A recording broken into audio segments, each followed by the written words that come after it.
Do you know what breaks a parent's heart more than anything else? It's not when you fail. It's not when you make mistakes. We expect those. We've made them too.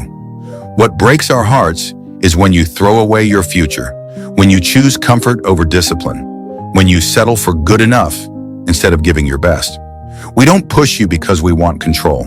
We push you because we've seen where the easy road leads, and it's nowhere you want to go. Yes, we make you study. Yes, we tell you to stay away from certain friends. Yes, we tell you to get up, to work hard, to keep going, even when you don't feel like it. Not because we enjoy watching you struggle, but because the world outside this home will not go easy on you. And if we don't prepare you now, life will break you later. One day you'll understand that every rule, every curfew, every hard conversation wasn't about control. It was about love. Because the truth is, we'd rather you hate us for a season than lose yourself for a lifetime. Discipline feels like pain today, but tomorrow it will look like love.